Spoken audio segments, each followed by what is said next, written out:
Listeners and Winter Jazzfest fans, thank you guys for joining us at this very special conversation. What an incredible weekend of events. Winter Jazzfest, now in its 16th year, has grown incredibly, starting small and now reaches more than 16,000 attendees, spans 10 days, 22 venues, 2 boroughs. It's pretty amazing. And we had quite a marathon in Manhattan last night and on Friday. Just taking a quick moment to talk about what Winter Jazzfest is about and what we're here for today. This talk is part of this year's expansion, talking about incredibly necessary conversations. In the past years, we've had 3 conversations about social justice, about equity, and equality. This year, we've actually quintupled the amount of conversations that we've had in the past, from 3 to 15. Talking about these really powerful issues. In partnership with Moon 31, my name is Neil Ludevig. I'm one of the curators bringing some of these really incredible, inspiring people together with This is Equilibrium, that really focuses on wellness in the music industry. And Winter Jazzfest, we are highlighting wellness in the arts, talking about many of the taboo subjects in the music industry that aren't spoken about enough. Recovery, addiction, substance abuse, mental health. These and more are some of the issues that impact these inspiring individuals and artists that make up the music industry. So today we've brought 2 people that are advocates and are here to share their stories. Some for the first time, some people that have been advocates for a long time, and a representative from Grammy Music Cares, Jennifer Leff, that can really speak and inspire people that are in these kinds of situations, and hopefully provide tools and resources for those that really need them. So I'm going to turn it over to Jennifer, our moderator, to talk a bit more about the people that are with us here today. Thank you so much for joining us.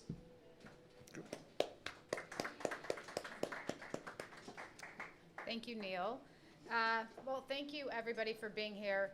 It is a vital topic that we're here to learn about.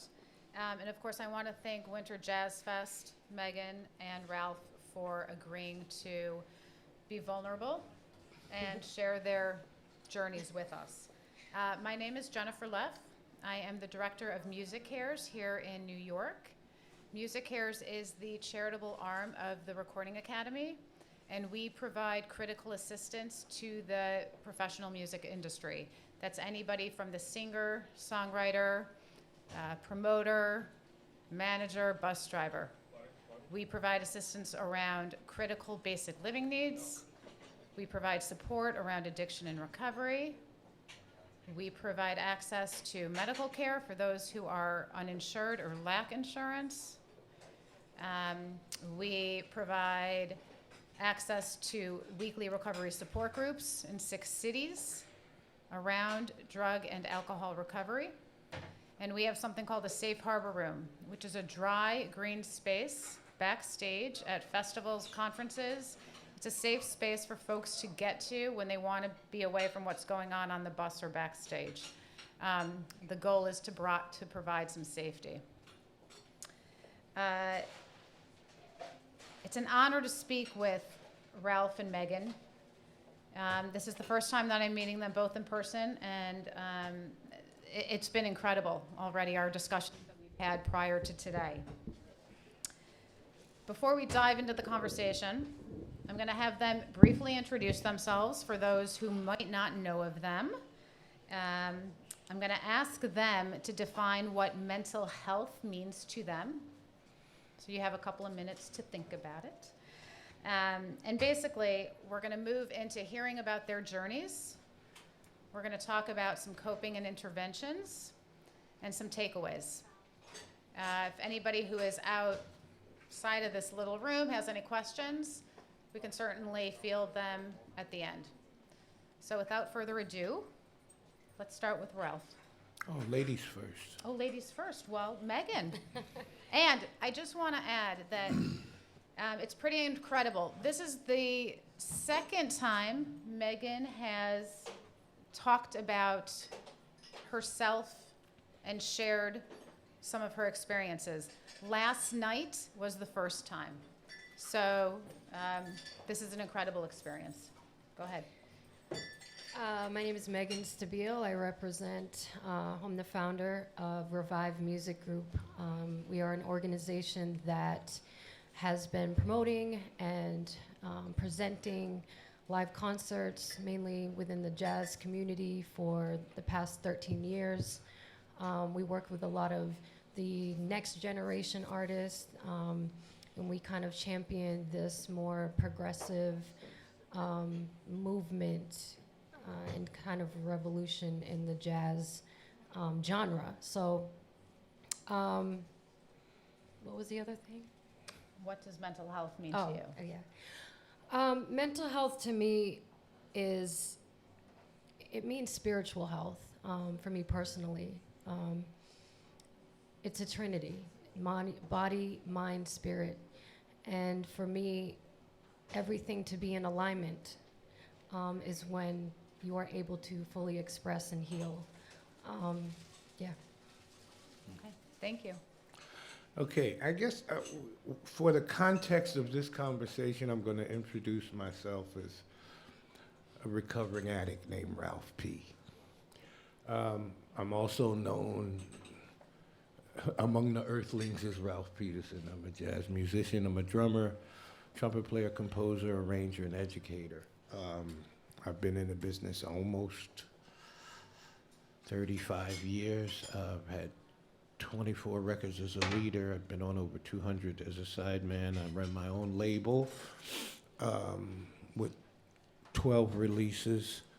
And I'm an educator in my 18th year at Berklee College of Music, which parenthetically was where I met Megan. Yeah. She was a student at Berklee early on in my tenure there.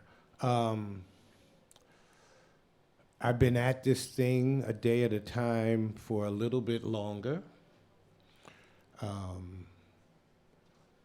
April 24th, I will have 24 years drinking drug-free.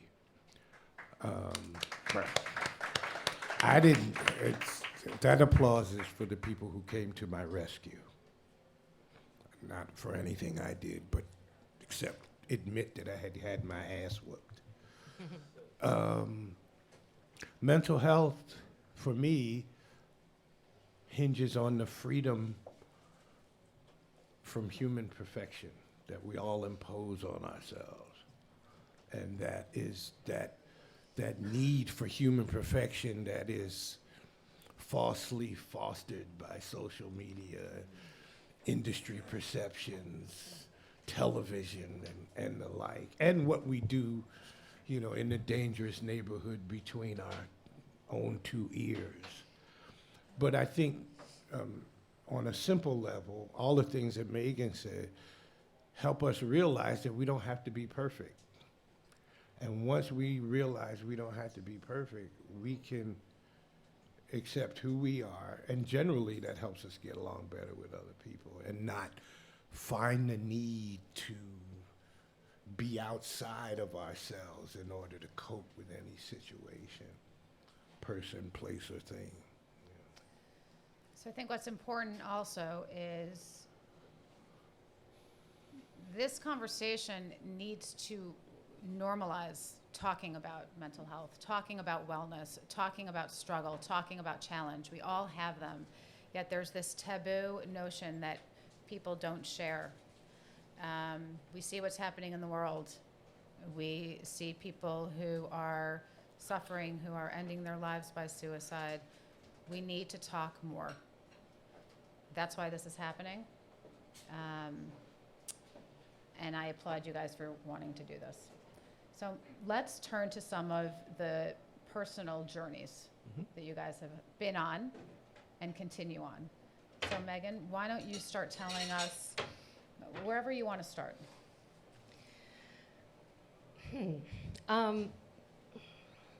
I think, you know, last night I shared in front of about, I don't know, 1,000 people maybe. We did a benefit concert called Revive Your Feelings, and it was in partnership with Winter Jazzfest, and it was to benefit Music Cares and Jazz Foundation. And um, you know, I felt it was an important moment for me to come out publicly and talk about what I have been dealing with over the past 6 years. But, you know, I opened with some very, a personal statement about my childhood. And I talked about how I was raped and molested when I was 5, and that family members didn't believe me and brought me back to the same home. And it continued to happen. And it was something that, it was a experience that taught me what neglect felt like, what betrayal felt like, what abandonment felt like. You know, I learned what rage felt like at a very young age. I saw what alcohol and drugs were doing to my family, my friends, and my community. And because of the state and the condition I was in emotionally, the torment that I felt and the pain that I was going through, it was very easy for me to also use drugs and alcohol to cope. There was no other outlet for me. It was available, it was there, it was a part of my everyday life in a way, because my family members were dealing with it. So, and I also expressed that music was what saved me growing up. It was how I released. It was the way that I grieved. I started singing when I was 8. I got my first guitar when I was 13. And when I sang, it was like I was praying. And I would cry when I sang. You know, and it wasn't something that I really shared with people. It was really something for myself. But I was lucky enough to be able to continue that. And that's when I decided I wanted to try to get into Berkeley, and I got in. And, but I did not decide to go down the road of becoming a performer or an artist. I saw that they had a music business program there, and I got really intrigued, and I started meeting all these great musicians. And I was in the same classes like Esperanza Spalding and Christian Scott. You know, a lot of musicians who are world-renowned names now were like my friends and my peers, and they were inspiring me. And I saw something happening at that time in music, in jazz, and this sort of, I just say, you know, these were musicians that were revolutionizing the music. And I wanted to build a platform to aid and assist in that, you know, which is when I started my company, Revive Music, my last semester at Berkeley. Mm-hmm. Got to New York, things kind of blew up quickly. I met Robert Glasper. I started working with Chris Dave. You know, I was producing shows in South Africa with Mos Def and Robert Glasper, and I started managing this group King for a little while, and started working with Prince that way, and you know, doing all these first-time collaborations with Roy Ayers and Pete Rock, and Roy Hargrove and Guru, and all these shows it gave me purpose and fulfillment. It made me feel like I was worth something. I was doing something good with my life. It kept me away from thinking about the past and the pain. But I ended up drowning myself in the workload of it. I became a workaholic, literally. You know, I didn't sleep, I didn't take vacations, I didn't take a break. You know, I worked myself almost to death. And part of it was because I didn't want to ever have to deal with the past. I thought if I'd kept myself busy enough, if I kept doing something good with my life and good in this community, that the pain will go away. So the identity of the musician, that music maker, was safer than your identity than the real identity, yeah. And I didn't really understand or realize what I was doing, you know? I was moving the only way I knew how to move. And you know, I ended up getting signed to Blue Note Records as a producer, which was one of the most phenomenal opportunities of my life. But it was the most detrimental thing for me, because at a time when I should have probably stopped and rested after going hard for 10 years, I didn't. And the New York Times article came out on me, the making a modern impresario, so that even made me feel even more that I had a responsibility to live up to. I had a name to live up to. But I wasn't well. And that's when the drinking and the drugs started for me. And that led me down a path of utter and complete destruction, where I almost didn't make it out of New York alive. And this is my first time back in 7 months. And I can sit here and say that I'm well today. I got a parenthetical and self-serving question to ask Megan. When was your first Revive show, and who was it with, and where was it? Ralph Peterson. Tell a little bit about your relationship prior to, Go ahead. being professionals, if you will. Go ahead. Okay, so I started producing shows my last semester at Berkeley. We had this event that was going on at Lansdowne Street, right across the street from Fenway Park, and I was doing a jam session, and I forget how we started talking, but I was like, Igmar, yes. So I thought it was great to have Ralph Peterson be one of the highlight performers of this event we were doing, and it was actually the first time a Revive show was in major publication. We were in the Boston Globe for it, so it was a beautiful experience. Yeah, Igmar was playing in the only version of the Ralph Peterson Sextet that hasn't been recorded. Interesting. Yeah, the one with Donald and Igmar, and actually Tia was in that band too. So many things that Megan shared, and thank you for sharing, I could identify with. But there are also things that are part of my story that are a little different, and maybe even a lot different. Like, I was blessed and fortunate enough to come from a home with two parents who stayed together from the time they met each other at 16 years old until, my father passed 5 years ago and my mother passed last year. And they both retired from good government jobs and were the embodiment of the black middle class of the 60s and 70s.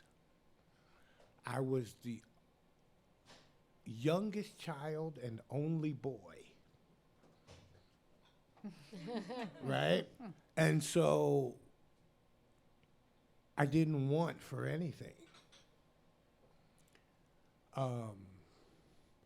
And I say that in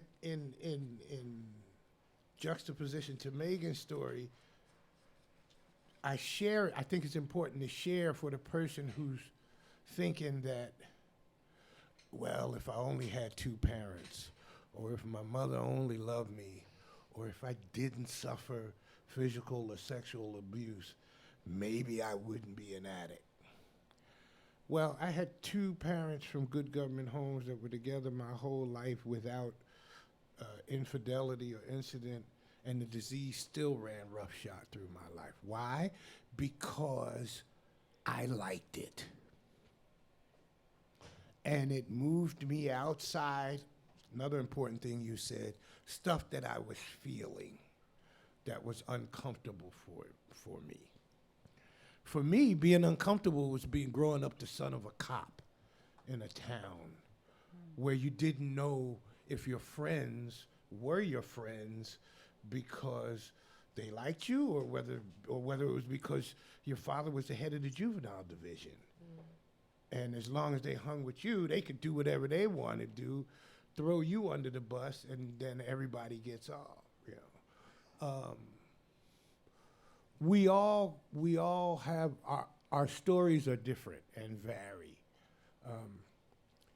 What's similar is and what I can identify with is the sense of hopelessness and helplessness and isolation and being at a show with 2, 3, 4, 500 people and feeling absolutely alone at your own CD release party, where the only people who speak to you want something from you. And when they say, how you doing, it's really just going through the motions. Nobody really cares. I got news for people now. 24 years clean, 23 and change, and having coded twice on the operating table fighting cancer for the last 4 years. You ask me how I'm doing, you better be ready for the answer. 'Cause I'm gonna tell you the truth.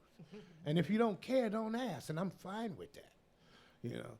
But I mean, I started smoking pot real early. It was cute. You know how we take alcohol and rub it in the palate of a baby to get him to stop crying? Yeah, a lot of people do that. They'll take, you know, the baby's acting up. Oh, take a little. No, but this is what I remember. Well, by 11 years old, well, my closest sister's 9 years older than me. She smoked her first joint at 21. I rolled it for her. Okay. So, you know, preachers' kids and cops' kids can be rebellious and get into stuff they ain't got no business getting into really early. Addiction doesn't discriminate. No. I did a lot of, but cocaine was the thing that brought me to my knees. And I was 100, if you could imagine, 168 pounds in this frame. Yeah, I was so skinny, I'd pull my belt closed and my back pockets would touch. You know, and I wasn't a nice person. I was a sick person. I'd steal your money and help you look for it. I'd borrow money with no intent of paying you back. You know. And people in the industry in New York would see me coming. There was a time when at Sweet Basil, I used to go there and Cho, the bartender, would order me a meal because he could see that I hadn't eaten. Mm-hmm. Right? This is while being, now check this out. This is while being signed to Blue Note Records. Okay? Did anybody in the industry approach you and say, hey, something going on? Sure. And how did you react? My daughter's mother, get away from me. You know, you don't know what I'm going through. You just don't understand. You know, fortunately they kept coming, and a lot of those people hung in there with me because of their belief in the fact that I would come to at some point. And fortunately, you know, for me, drugs started wearing off, but I couldn't stop using them. That's when you know. When you're doing it and you don't want to do it and you're doing it anyway.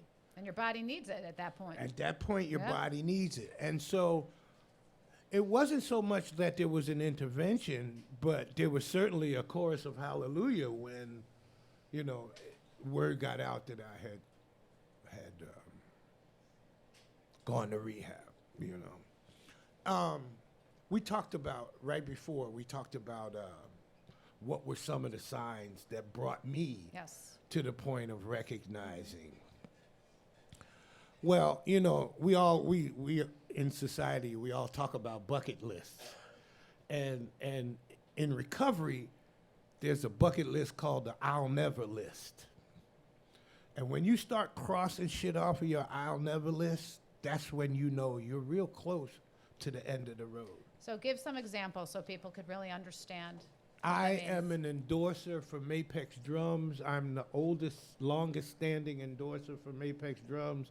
Mapex Drums is 30 years old. I've been an endorser 29 years, which is the only reason I feel safe enough to say that I have smoked a set of drums and lost them to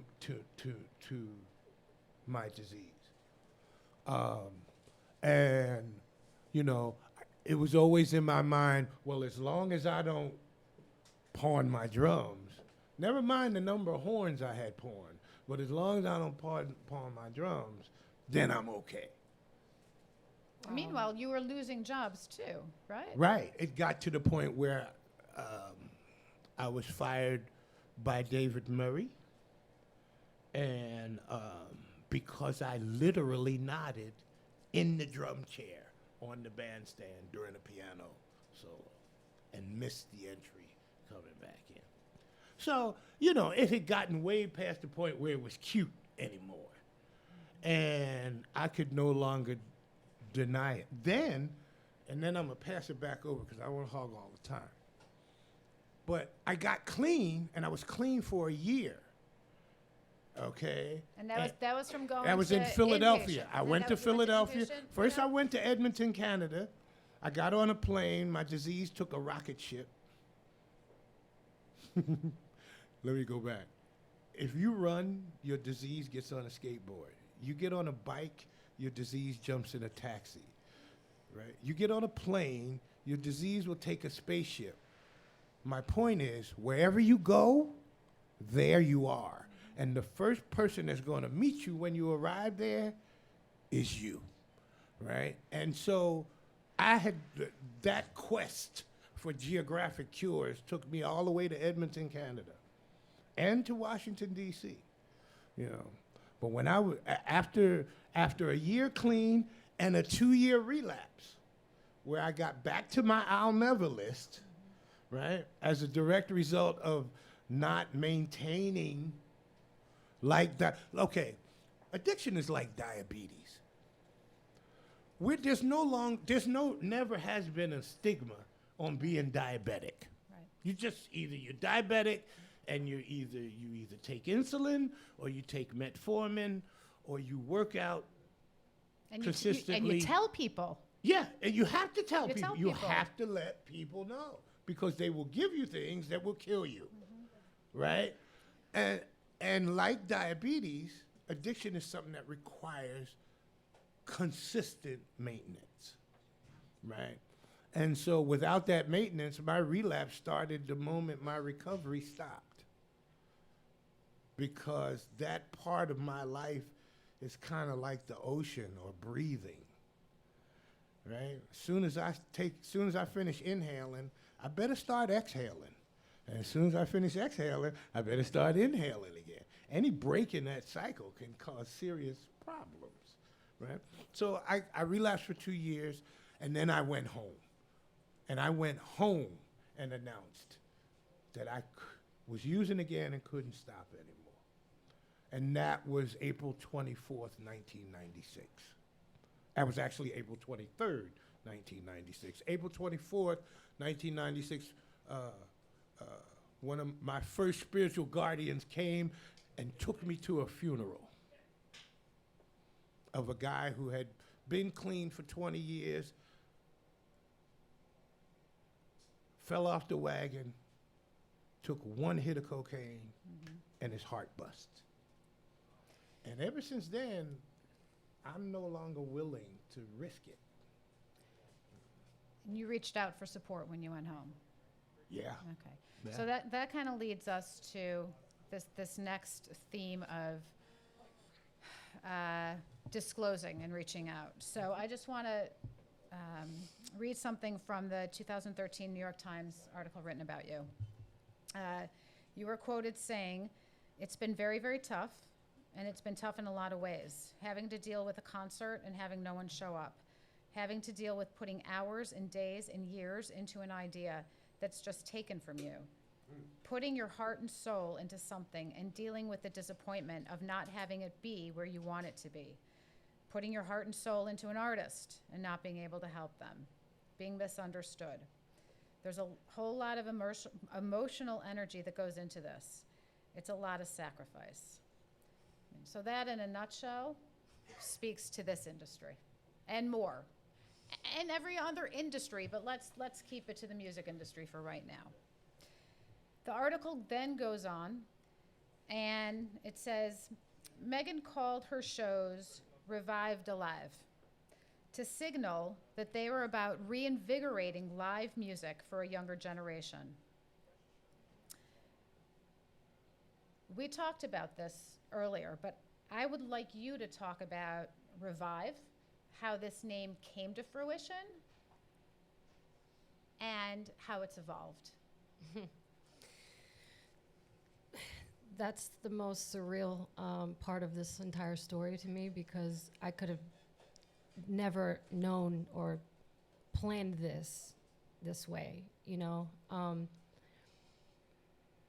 I think it's important to say just a little bit more about where I was over the past 6 years. When it got so, you know, it was like I said in the New York Times article, a lot of emotional energy that went into it, and I was starting to deal with a lot of the stress and pressure and disappointment. It goes along with running a business. It goes along with being a young entrepreneur. You know, it's the name of the game. It's like I wasn't complaining, but I was really trying to express that it's a lot.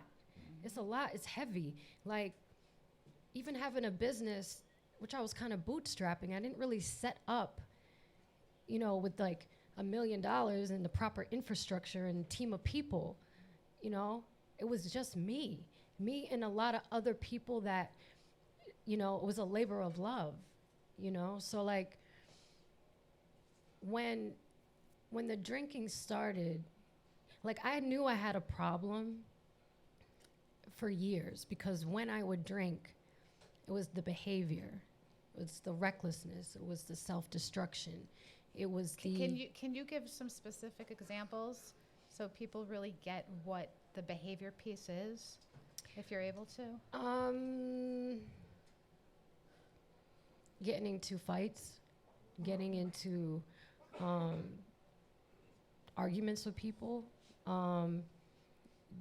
doing things that I would never do sober.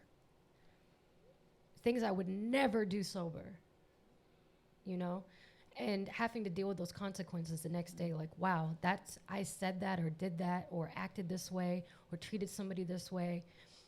I mean, you know, and this is very embarrassing for me to say this, but the only thing I can do and the only thing that's saving my life today is being honest. Mm-hmm. Absolutely. So one night I was out front of Smalls Jazz Club, which is it's a known jazz club in New York, and I was drunk and I saw this guy who had walked into Zinc Bar a long time ago. He was drunk, and he got upset with Igmar Thomas, who was hosting the jam session. There were like hundreds of people there, and he started yelling at him in front of everybody, and you know, we kicked him out, but I ran into him when I was drunk. And I remember I was smoking a cigarette, and I looked at him and I flicked a cigarette in his face. It's, you know, and the next day I hit him up on Facebook Messenger and I said, I'm so sorry that I did that. I'm so sorry I did that. I don't know why I did that. You know, I clearly in that space, I remembered it enraged me what he did, and then I took it out on him in a place that I was in. Like I let my anger get the best of me. But it's just not something I would have ever done had I not been drinking. So just things like that didn't happen often, but I was definitely capable of being more aggressive. Okay. But I was more self-destructive. It's really what I did to myself at the end of the day. When I started to realize that I had a problem with alcohol, it was like I was losing my life, because I felt I was going to lose everything I built, that I was going to lose all my friends, I was going to lose my credibility, I was going to lose my reputation, all this good that I was trying to do would be gone. So my life started to destruct right before me. And it took me a long time to accept that I was an alcoholic. And I would go to meetings and I would understand and learn more about it. But when I started to feel and understand that I was getting sick, I started seeking alternative, non-traditional aspects to healing that I've always kind of spoke to me. So different than the 12-step Different than That 12-step. Ralph has Yeah. done. Okay. I started working with some healers, and I started practicing Qigong, and I started learning about the energy field, and I started learning about how to cultivate Qi energy. Qigong is an ancient Chinese spiritual practice. It is used in martial arts, Tai Chi. It's a very focused, moving meditation practice, and it honors your organs. I learned how my organs hold different energies in the body, and I learned how to transmute those energies in these practices. It's hard to explain because it's not a traditional way to get well in our society. And I think, though, the point is it's not cookie cutter. What works for one person isn't going to work for the next person, and we need to respect that. Right. Like there's, I do not accept that I have a disease. I will not do that to myself. I've learned to honor my body, my temple, my mind, my spirit in a way that I can't really fully explain, but I do not tell myself I have a disease. I do not tell myself that I'm sick. I do not tell myself that I'm unwell. I have quite the opposite conversation with myself. I care for myself. I nurture myself, and I work on a lot of my inner, the depth of my spirit in ways that, again, it's hard to explain and communicate without really getting into the metaphysical properties of this particular practice. But I don't go to meetings that often, but I did for 6 years. I did. It was something that helped me. But where I am right now is in a different place, and it may not be the same place for. It may not be the same thing that works for somebody else, but it worked for me. Mm-hmm. So you touched on self-care, okay? And I want to come back to self-care, but circle back because Okay, I didn't answer your question. The Revive it's an interesting story.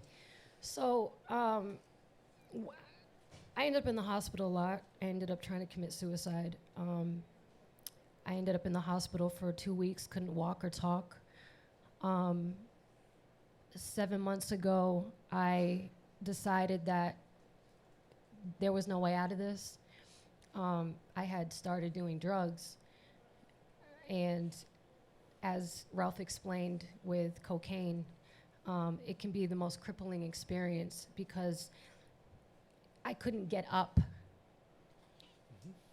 if I didn't do it. It got to the point where I couldn't function if I didn't even have it in my body. And it wasn't even about getting high anymore. It was about, I felt sick if I didn't take it. So I didn't want to do it. I wanted nothing to do with it. I didn't even like it to begin with. It was sort of like, it was part of like this manipulative aspect of what you're around when you're in a vulnerable place. From recreation to For occupation. recreation to occupation, right. Being around the wrong people and the wrong time. I throw parties. I'm the one that throws the parties, Of course I'm around this stuff. Right. And so I remember calling Robert Glasper, and I told him, I started saying my goodbyes to people. I was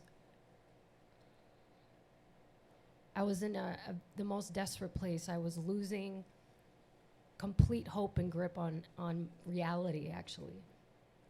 The distress, but also I think what the drugs were doing to my body and my mind. It was easier for me to accept that committing suicide was the only way out of it. The only way out was to die. And I said I was going to throw myself off my roof, and that's how I was going to go. And I started saying my goodbyes to people. And Robert said to me, pack your shit right now, you're leaving. And in 24 hours, I was in Antigua, in Eric Clapton's rehab. I left New York 7 months ago with 2 suitcases and my guitar, and that's still all I have right now. To answer your question about Revive, back in 2006, when I first started the company, I remember calling my grandmother and I said, Gram, I'm doing this, I'm starting to produce concerts and I want to help these musicians that are revolutionizing music, and I'm putting my first show together, but I got to call it something. It's, it's really meaningful. It means something. I want to help these musicians. And she's like, just pray, honey, just pray. And I did. I prayed to God and I said, how can I help this movement? How can I help musicians? What should I be doing? And I remember I woke up the next day, literally the next day, and I heard Revive. I looked up in the dictionary what the Revive means. I don't think I ever looked it up before, and it means to restore back to life, to restore to consciousness, to bring back.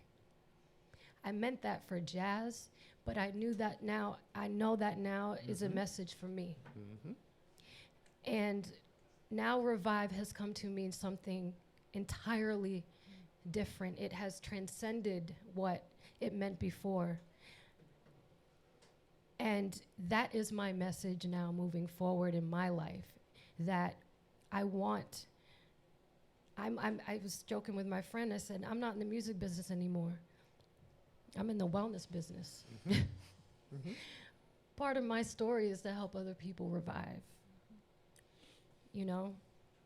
So that's how it came full circle, and that's how Revive now has come to mean way more than I could have ever imagined it to mean.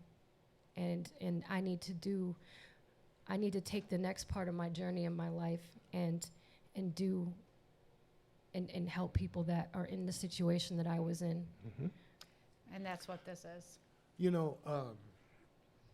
I'm so proud of Megan for demonstrating the courage. What's interesting, what I found interesting, really interesting, was that you kept asking about the business and you kept sharing about your story. Not that they're not connected, but sometimes the question is irrelevant when the message needs to be told and when it needs to be heard. And so I just remember me seeing somebody who was younger than me, who I had worked with, who I had respect for, and there's a disturbance in the force. And right around this time that Megan was talking about, I just up and reached out to her. And we talked about this like yesterday or the day before. And she thought somebody had dimed her out. And I was very upset when he contacted me. He called me. I had just got out of a psychiatric ward, actually, from trying to hurt myself. And he called me asking me, I just heard something so disturbing, that you tried to kill yourself. And I said, I was so angry that he called me. I was angry that somebody knew. I was angry that somebody said something. And that's what kept me in isolation for so long. So I couldn't trust anybody. I couldn't say anything because the way people respond to things like this, people have gossiped about me. People have said things about me without understanding what I was dealing with. The thing is, I understood. I didn't know. Yeah, that's okay. You mentioned Qigong and the difference in the way we address our recovery and the language we use. I think it's important to say to people not to get hung up on that. Yeah. To focus on the similarities in our stories and not the differences. Our lives are connected. And now, more than ever, it's clear why. You know what I mean? It wasn't, in the beginning, it was about shows. And, you know what I mean? But now we know that it's that this is a first step for us, and we got work to do. You talked about Qigong and mentioned that it's a part of martial arts. Mm-hmm. Well, I'm a martial artist. I know. Right? And I just started I'm practicing just martial elevated to arts. 5th-degree black belt in Taekwondo. And so I also have a replaced right hip, spinal fusion at L5-S1, and a rebuilt right ankle. So me being perfect, that's way in my rearview mirror. But I've had to learn how to accept the musician I am, the business person I am, the martial artist I am, the father I was and am and was not. You know, my daughter's 30 years old now. She's a principal flautist in the Milwaukee Symphony Orchestra. Okay, this thing that we do, people know. We were talking about. You mentioned how upset you were about people knowing. Everybody knows. Everybody knows that we're the last one to know that everybody knows.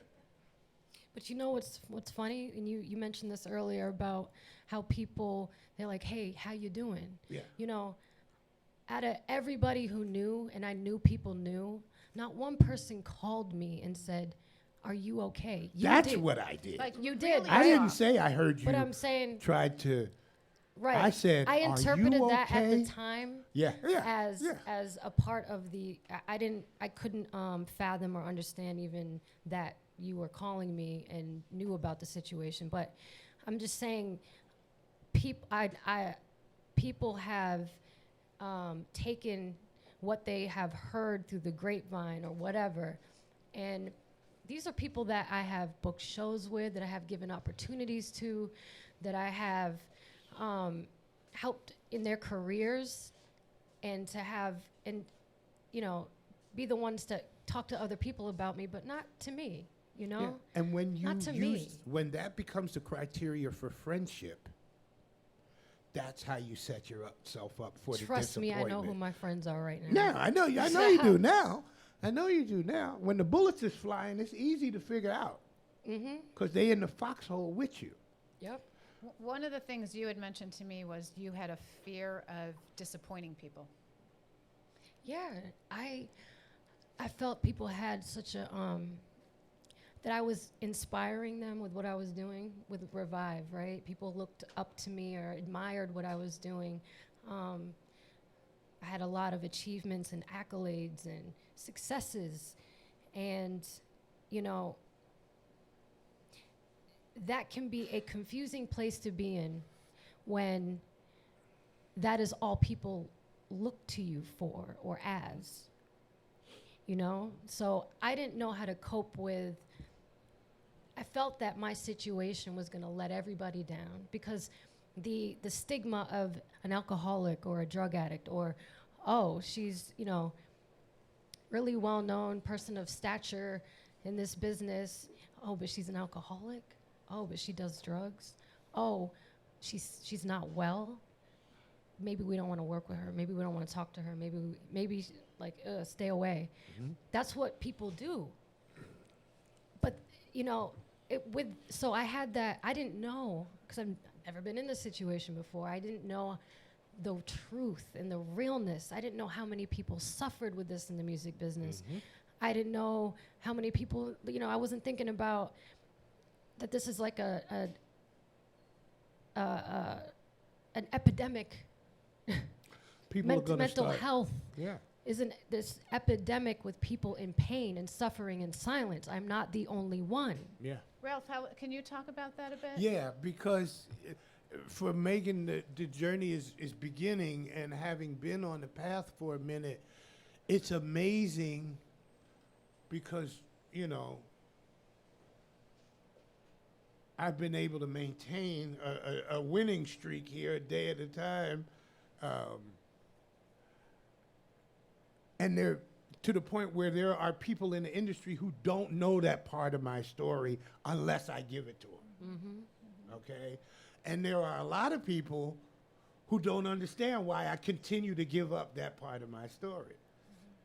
But you think there are a lot of people now, before last night, Like the awakening that you're not alone is what helps you move forward in this process early on. When your story starts reaching people, call me, because it's going to knock you down. The amount of people who are going to come to you and thank you for being an instrument of something greater than you or what was ever wrong with you or whatever happened to you, right? And that's the gift of what that is buried in what we go through if we hang in there and do what we need to do to stay healthy. You know what I mean? The fact that you're not alone is something that I learned early on in the practice of recovery, the way I approach it, which is not something I made up, okay? And it's likened to a story that I told Neil that I promised I would tell on air. And before I tell the story, you know, I got people here. Because, you know, when you tell your story, it's good to have people around that know your story. Right? Because we be like to put a little spit and polish on our shit, right? So it don't stink so bad. And I got one of my spiritual brothers here who is also a part of the greater music community, you know, and the reason I invited him is because of the same reason that if I'm asked to speak at a meeting or a convention or a speaker jam, that I invite people from the NA community to come out and support me. Right? Because these lights and this microphone is a drug too. Right? And it'll get you caught up and outside of yourself. And so, you know, as long as I'm asking for help, I feel like I'm closer to being on the path.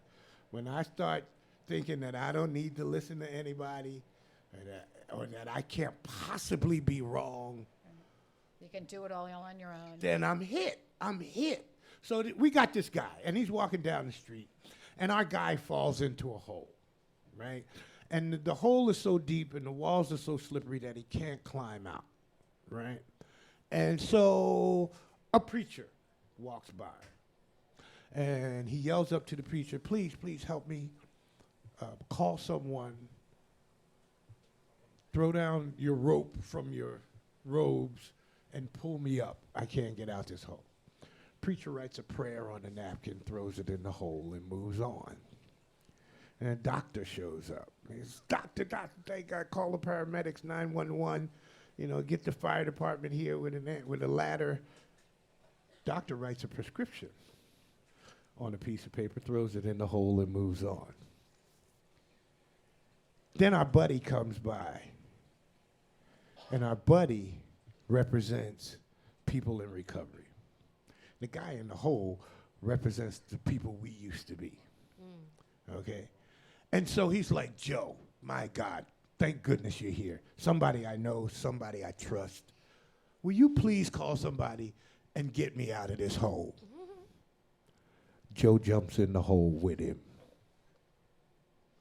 So our guy says, are you nuts? Now we're both here. What are we gonna do? Joe says, I've been here before. I know the way out. And it's the strength of that connection that compelled me to check on Megan.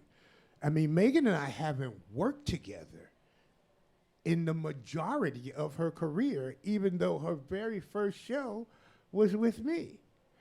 Because at some point, I accepted that my relationship to Megan was more important than the shows that she did or the shows that I did or the shows that we could do together. And now I'm certain of it. You see? So, you know, as a as a black belt, when you reach first degree black belt, all the community of black belts, after they come to beat you up, and you get your black belt, they say to you, congratulations, now your training can begin. And when I saw Megan today, I gave her a hug, and I said, congratulations, now the work starts. Because getting clean is simple. It's not easy, but it's a simple decision. I can't do this shit no more. Now, that decision is easier to make than to live by, because we pick it up even when we don't want to, right? But living in the decision requires help. And then you got to reach a point where you got to let the help you. You know? And so for me, telling my story reminds me that of the end of my story, using. Because they say, if you know, some people say, oh, you got to play the tape. You got to play the whole tape. No, you ain't got to play the whole tape to stay clean. Don't play the whole tape. Because the whole tape is filled with memories of nostalgia and when the shit was fun. Don't play the whole tape. Play the end. Because the end is what got you here. Right? It's the end. It's the smoldering ass on fire feeling that caused the surrender, that I can't do this no more. And I can't do it by myself. You know, and thank God you were unsuccessful, because we need you. You know, and I love you. I love you too. Thank you guys for being incredibly vulnerable. If we can, you know, the storytelling, it's powerful. One thing I'd like to do, if we could just shift for a moment, is talk about tools you use when you're out there. You tour. Your schedule is not what it is when you're sedentary. Your sleep, your nutrition. Maybe you can't practice the martial arts as often as you normally do. Yeah. Can you talk about some of the routines that you maybe bring off tour to keep yourself in the headspace that you want to be? The specifics of the routine are less important than the energy that you put behind it. When I was traipsing about on the dark side, and I was on a plane landing in LA or landing in Chicago or landing in Detroit, I could look out the window and say, yep, they got it there. Oh, they ain't got it there. My dope radar. Now you have to take that energy and turn it towards positive activity.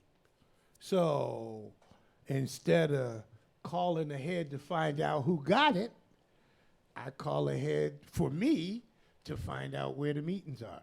I call to find if there's a martial artist who knows my instructors who might have, you know, an open training day that I can come and visit and train, because these things keep me focused on life. I bring my trumpet everywhere I go. I'm still determined to make a trumpet record. I still got things I'm trying to do, right? So I got to practice, right? And get out in the street and play my horn every now and then, you know? So whether it's going to the gym, when you book hotels, does the hotel have a fitness room? Does it have a pool? And, you know, these things, if you make those efforts, as well as go, and the internet has become, in terms of, in the context of 12-step, you can get out in front and find out where the meeting is if you need to, too. I mean, there's a spot in London down the street from Ronnie Scott's that I roll up in there. They know me as like they know me in Dorchester if I go into a meeting. You know what I mean? So whatever you do, you have to chase it. You have to chase the solution with the same energy that you chase the problem. So you're not looking for meetings right now, right? That's not something that you are employing in the recovery process. What did you do when you came back to New York? This was the first time you've been back here. I mean, that's a trigger. That's loaded. What have you been doing? When I first got here, I was always afraid to come back because I didn't know how I'd be able to handle anything here. But this is something I maybe one day I'll find the words how to express it fully, but something happened to me in a lot of the inner work I was doing where it's just not something that bothers me anymore. Something happened, I don't know what to call it, but I have not thought about it. I don't crave or yearn or get triggered anymore. That is not being 7 months sober. I know that may not be like people may not be able to understand that. I've been in and out of AA for 6-7 years, so I know what that program is about, and it has been so amazing. And the people there, I don't know where I'd be without recovering alcoholics. Those were the people that embraced me and loved me, gave me a place to stay, to, you know, it was just such a beautiful thing that I didn't know about, you know? It kept me from, like, some of the people I had to talk to get help, I ended up finding out, and people I was afraid to tell, they were dealing with the same thing. They were recovering alcoholics. Pretty much anybody that I thought was going to be so disappointed in me was dealing with the same thing. You and that mentioned really changed my complete perspective about this, the fear I was living in. that you were so isolated and alone and different. And Yeah. that's the Fact freedom. is, you're not The different. miracle is that she's experiencing that level of freedom with 7 months. That's really powerful. That's really not even of her doing. No, it's not. That's what the community did for her. You And understand? what she did for herself. Absolutely, absolutely. Because if you don't say help, none of the other stuff that comes after help happens. Here's something I want to say real quick, because this is what I feel is important to how I was able to recover, and maybe in a short period of time. But the first time I went to rehab, which was about 2 years ago, still very much confused about the whole everything, and even recovery was new to me. But I did it, and then I got out, and I was like, all right, I got to save my company. I got to save my company. Yep. I got to save it. So I jumped right back into New York, and within a month I relapsed. Yep. And it was worse. I was worse off because then the drugs started. And then that led into, like, I thought I was just honestly meant to watch my own life self-destruct before my eyes. That I had to watch everything good in my life disappear because I couldn't get through this. The reason why the last time worked is because I left knowing I had to leave everything behind. I left my apartment behind and everything in it. I left my business. I told everybody I can't work with them right now. And my intention was to save myself this time. Yes. You mentioned the same thing We about had the taking a same year and a We half. had the very same discussion. Yeah. Because in the end, it ain't about the business or your reputation. You just want to be alive. Right. And you want to feel good about being alive. Right. When you're separated from that, it's a special kind of pain and agony that one suffers, you know, the hell of active addiction, you know. And so our stories on that subject are in lockstep, because I intentionally in Atlantic, went back to Pleasantville, got a job at the Sands Casino selling in the box office, answering phones, selling Sheryl Crow tickets. That was about as close as I would get to the music business, was to do online ticket sales. This is after 6 records with Blue Note. Okay, so none of those things are indication of a stable, healthy life. Right? I need to say that. I'm glad you said anything you put. The reason I went 18 months is because I had to embrace the notion that anything that I put in front of staying clean and getting better and recovery, anything I made more important than that, I was going to lose. Because I had been clean a year. And I thought, well, that some magical recovery dust was going to sprinkle down from the sky when I missed 365 days of not using. Never mind. I'm just talking about but what I was really just 365 days in the ready position. I wasn't, because there's a difference between abstinence and recovery. Like, recovery, abstinence is stopping. Recovering is what you got to do to stay stopped. The process. You got to staying stopped that's the work, right?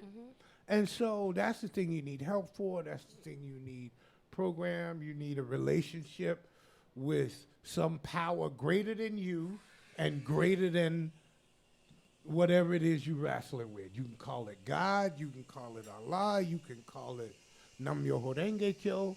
And at times, I call it all that. Because I need as many weapons as possible to get to 8,664 days. I got that too. You damn right. Let me see. They say clean time don't matter. Shit. Get some and lose it. I have a guy that Music Cares helped to get to treatment, and he texts me every month with His sober day? with his sober days. And believe me, it's not 24 years, but it's pretty cool. Give me The tab. pride. Give me the tab. Oh, it's called. No, give me the.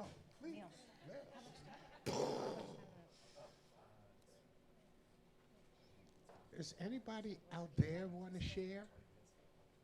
Ask a question. Yeah. Does anybody have any questions? I mean, listen, Make a this comment? this subject around mental health, it's multi-layered. We could be here for hours and days talking about so much more than recovery.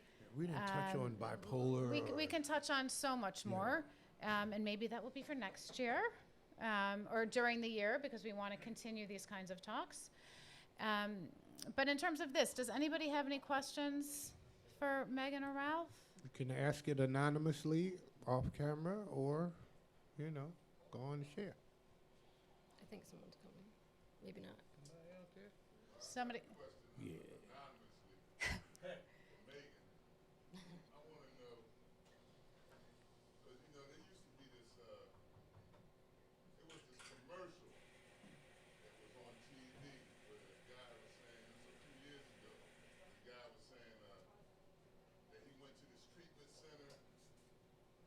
Real nice place, and he said, I was an addict for 10 years, and I'm recovered now. And then so the philosophy or whatever he learned at this place,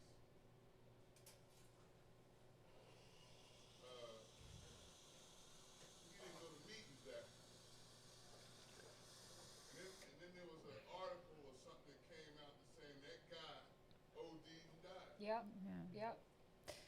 So I'm happy for your success and the place that you feel as though you are spiritually. But one of the things that you talked about was your foundation of where you got all that from, recovering alcoholics and people like that gave you a place to stay and this, that, and the third. Does it come a place within your spirit where you feel as though that you need to get back and be a role model for some of those kinds of people? Absolutely, 100%. By doing what I'm doing right now. And AA it's Alcoholics Anonymous, it's like,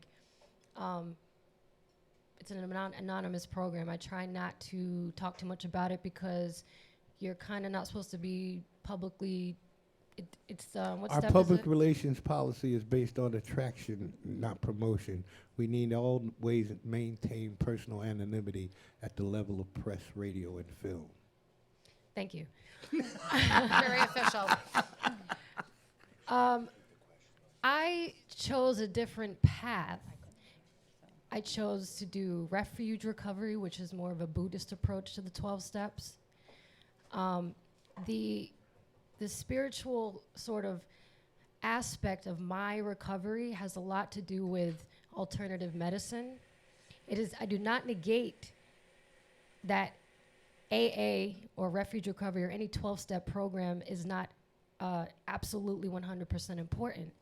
Now, when I did go to meetings, it was very important to, like, part of it is if and what would aggravate me sometimes sitting in meetings was somebody didn't share.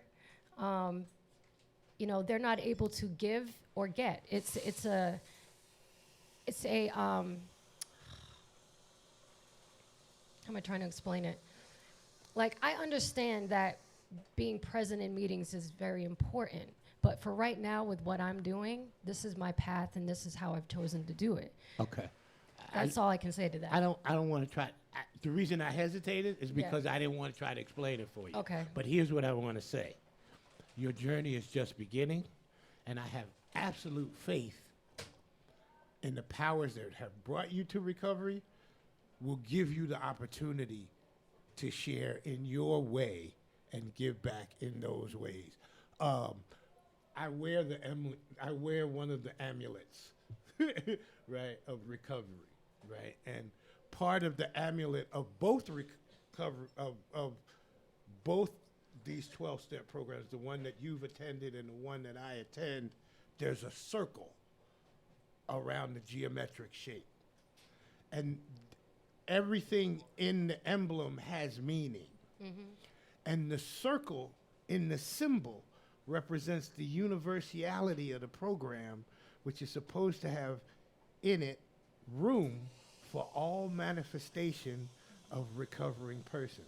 That means that however I got it and hold on to it ain't required for you to get it and hold on to it that way. Mm-hmm. The question comes from a loving place because we also understand that we can only keep what we have by giving it away. Right. Right. And so we have to put ourselves in positions. But, and then I'll go back where I began. I'll end where I began. I believe that the universe will provide you with the opportunities to give directly to all the places. I do too. Absolutely. That I've been a college professor now 28 years, and I've never hidden my recovery at job applications or interviews. And in fact, I take my keychain out and put it right on the table in front of everybody. And to that end, there's not a semester that goes by now at Berkeley where a student doesn't approach me and say, well, I got this friend or I got this roommate. And the reason that they do is because they know they're safe sharing it with me. Mm-hmm. And that the thing about your story and worrying about anybody beating you up with it, that can only be done if you don't own it. Yep. If you own every part of your story, it can't be formed as a weapon against you. I think also there's, like we said earlier, what works for one person isn't going to work for somebody else. Yes. And the traditional 12-step program has, it doesn't work for everybody. There's smart recovery now. You can go and find so many different kinds of groups. The key thing is to find support. And I think that larger umbrella issue is, and that's for recovery, that's for reaching out if somebody is feeling depressed, if someone is anxious, if someone is feeling like their life is falling apart. We have to ask people, are you okay? And like Ralph said, that person better stick around to hear the answer. Yeah. And if that person doesn't stick around, there will be somebody else who's going to stick around. Yeah. And you know, we've seen an uptick in the music industry around the awareness and importance of mental health, mental wellness. Case in point is the jazz talks and the increase in talks around wellness. But it's outside of the industry too. We all need to do it. Sure. Society needs to do it. We have to talk about it. We have to stop, everybody lay their keychain out. Like let's destigmatize this. Let's continue these conversations. Ask that person how they are. I think within the 12-step, even within the 12-step approach, the evolution in the last 24 years, the ways that you can be exposed to the 12 steps through Facebook. You know, finding meetings online, finding recovery chat I groups. say and the third support- step prayer every day. Support groups online didn't exist when I first got clean. And there are a lot of people in the 12-step program who don't believe in it. But that's their shit, not ours, right? When the universe creates another portal for somebody to get some help, the only thing you're supposed to be is grateful. I think one other thing to add is we're talking about the identified person. We need to also remember family members, friends who are also affected. Yeah. That's the whole Anon system. Al-Anon. Called But Al-Anon. Al-Anon, Naranon, Naratine, Alateen. These for are all mental the- illness, there's NAMI. Yep. It's in every city. You can get support. I had another thing that I kind of wanted to say because Ralph has been a little more transparent in his talk about his solution of how he. Ralph has been a little more transparent as far as like what he feels as though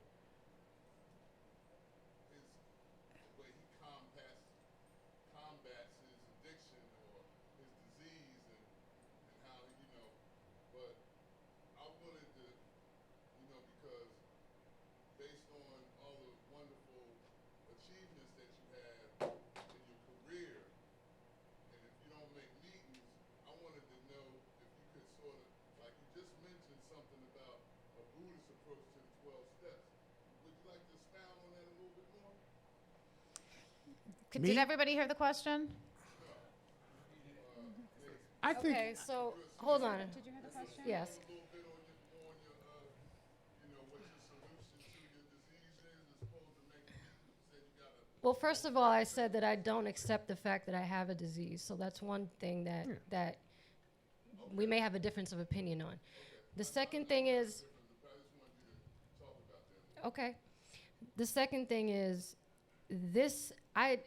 One of the slogans in AA is stay away from people, places, and things.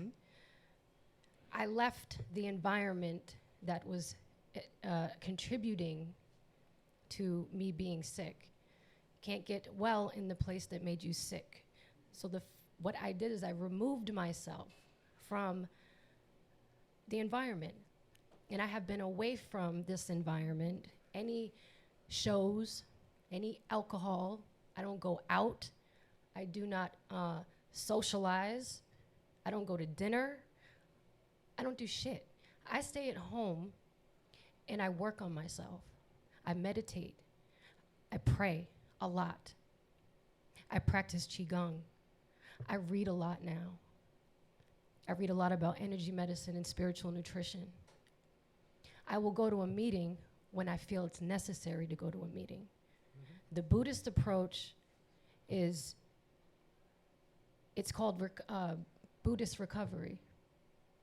It's a very similar process and program as AA. It's just a Buddhist approach.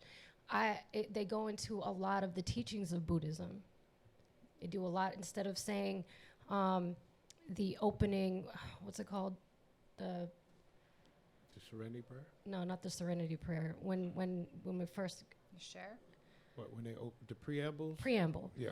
There's a different method to the preamble. There's a different process when you're involving another spiritual practice with the 12-step methodology. So you'd have to experience it, and I'm not a professional, on going to any of this. I'm still very new at some of these things. So I hope think that answers your question. The question is important, and I'm glad you answered it to the best of your ability, because because there's no, in this recovery thing, there's no big eyes and no little U's. It's not like the person with 24 years can't learn something from the person with 7 months.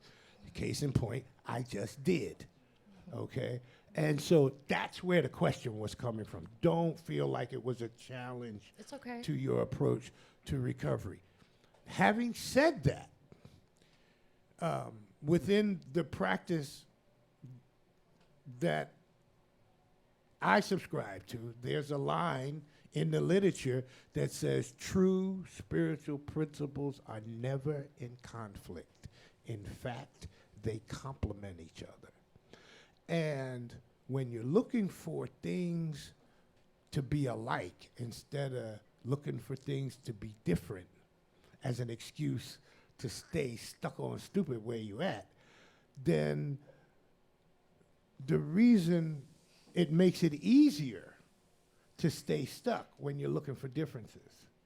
So the whole concept of a broader approach to recovery is a healthy thing because of the diversity of the society at large. It's just not, the straight up and down 12-step approach is not going to help everybody. The straight up and down, within the practice of Buddhism, there's a myriad of approaches. Just like there's in Christianity, you got Catholics and Pentecostals and Mormons and you got all these people that practice and each one of them think, my way is the way, and that's the problem. It's actually called refuge recovery, not Buddhist recovery. I got it wrong. Refuge recovery. And one thing that you mentioned was about not going out or reading. The larger issue, if you take it out of the 12-step context, it's identifying limits. Yes. I have boundaries and that's now that I never had before. All of us. And it's boundaries. And it's boundaries. And you're saying yes or you're saying no. But it's self-care. That's what it comes down to. Yeah. I think. I'm sort of jumping off of an earlier conversation that happened during the talks. It had to do with the viability of jazz and this sort of genre of music to create a social change. And it was actually a question I wanted to field at the Q&A that I didn't have the chance to really ask. But if Megan, I guess this is a question for Megan, if you ever do find yourself in your path to return to music, on a full-time basis, from your experience working with artists, do you see a potential in confessional songwriting, that sort of thing, that addresses these issues creatively or artistically? Or do you believe that it's the position of an artist to simply be the best artist that can be and address those issues separately? That's on the side. Are you asking to incorporate all of these tenets into the music, into the creativity, rather than separate them out? Can that? Do you see a healthy way of dealing with these demons, so to speak? Dealing with it creatively as an artist? Well, I'm glad that you said this because moving forward in my career and in my future, I see myself building a wellness center for musicians and a place of sanctuary and refuge and retreat, a place where they can be have the space to either heal or learn about, or we provide services of healing as well, but also to give them a space to maybe be creative in their pain, right? I want to maybe produce albums that incorporate these musicians who are dealing with this, and this is how they get their music out, and we can be that platform to release that music in that way when they're ready. So I have a lot of ideas now, in ways that I want to contribute positively to the community that I've been serving for so long, but in a different and new way, you know? So I hope to do that. I hope to be a part of that in the future when I'm ready. I know the question wasn't directed at me. However, I think it's important that as an artist, her being a producer, as an artist, that we not feel limited in our Second Amendment right from anybody else who's a citizen of this country. So I can't just shut up and paradiddle. You dig what I mean? I'm an African American male in America. I'm also a person living in recovery. My art is a mirror of who I am and where I live and the society that music comes from. If it doesn't reflect and address it, what is its value? We have one more question, but I want to say something very quickly to that is there are various communities it's really hard to reach out for help. It's taboo. You do not open yourself up. And that music can be the mechanism for people to say, hey, I'm not alone. Here's somebody who's in my world, who I'm going to trust, who's going through the same thing. And we see that. We're starting to see more of that. So we'll continue. Yes, and even simply put, it was no secret when I was out there.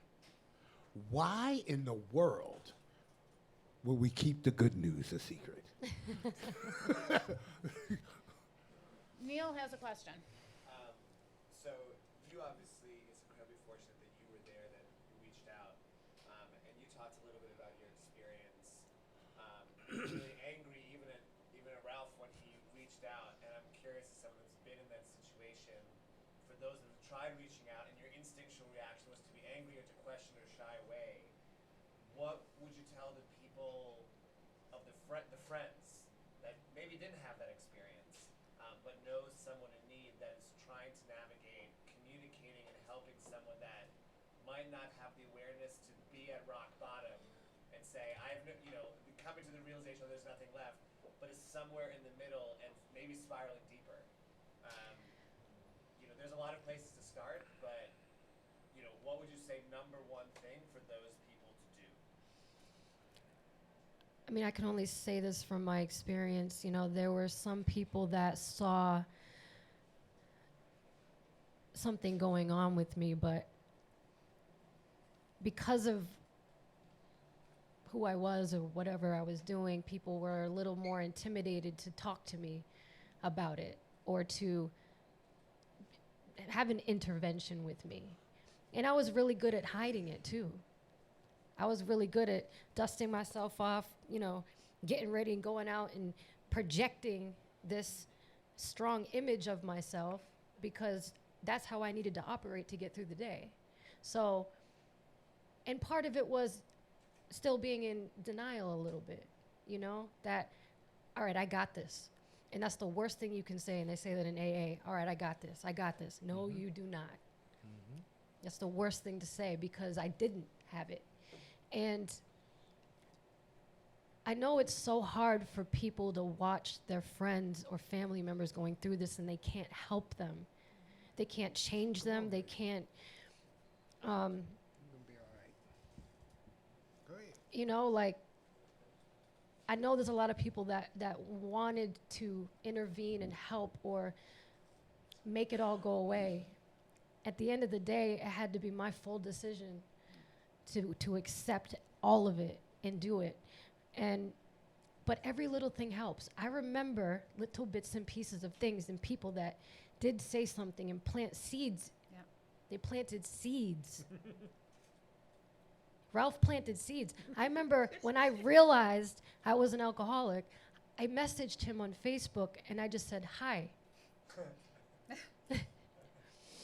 I really wanted to say more, but, you know, it was like I was starting to become aware of all of it. And I knew what he was dealing with, and I wanted to embrace that. But I was still struggling with, like, reaching out to people and talking about it and everything. But every little thing helped me. And, you know, planting the seed is important.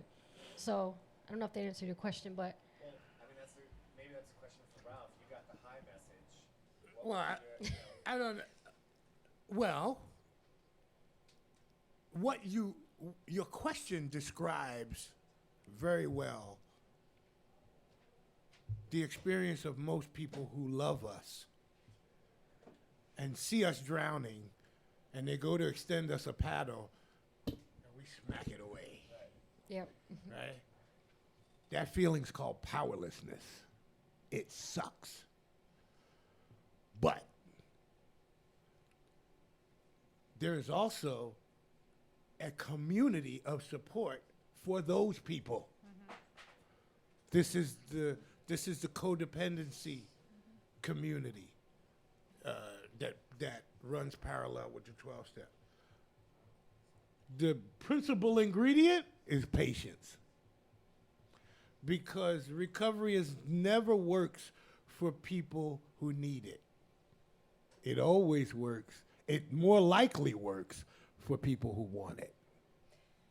You gotta want it, whether you know you need it. We're the last ones to know that we need it. We're the last ones to know that everybody doesn't know that we need it. And we usually can't see that without looking this way. We can't see that when it's in front of us, because we're too busy chasing the next one and telling everybody we got this and we all right. Right? So for the loved one, one of the hardest things not to do is enable a loved one. Like, if they come to you for money, people stop giving me money.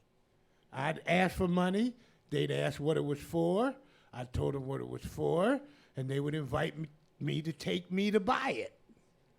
Whether it was food or something to get my car fixed. And, you know, and if it was all bullshit, then eventually they'd be rid of me because it was bullshit. So never mind, and then I'd storm off, right? And then that way, you're not empowering them to do self-destruction, but you're still offering to help them. And at some point, you got to recognize that not saying no to a person who is falling actually helps them stay sick, because it prevents them from hitting bottom and going splat. Because it's when you go splat that you say, hey, this ain't fun no more. But if people keep catching you on the way down and cushioning your landing, then you might still think that you can survive it again. You know? So, yeah, and that's hard. And just one last thing is, it's okay for somebody to be mad at you. You can reach out to that person. I can reach out to Neil and say, I'm really concerned. And he can say, screw you. And I have to tolerate him being mad at me. But, you know, Megan coined it, plant the seeds. So our challenge for everybody here is to go out and let's plant the seeds. If you don't plant seeds, you get weeds. Not that kind of weed. So let's give a round of applause for these people sharing. This is incredibly, incredibly important. I just want to say a few things. If you go to the Winter Jazzfest page, there is a section that you can click on about wellness. There are a ton of resources and links from Grammy Music Cares, the Jazz Foundation of America, to Backline, to many of the organizations that we're working with this year. Please, please check them out, share, tell your friends. A big part of sharing this story is to get the action items and the inspirations to reach out and support. That's what this is about. I mentioned before that this is the first year we've expanded this talk series in such a way in partnership with Moon 31, which I'm a part of, and this is Equilibrium. If you're interested in supporting, please also reach out. A special thanks to Bowers and Wilkins, where this sound lounge and this talk was available. They are huge supporters of this, and we're proud to be working with them this year. Check out everything else that's happening. There's another conversation that's happening right now about, is jazz good for your health? It's happening at the Moxie Hotel on the rooftop.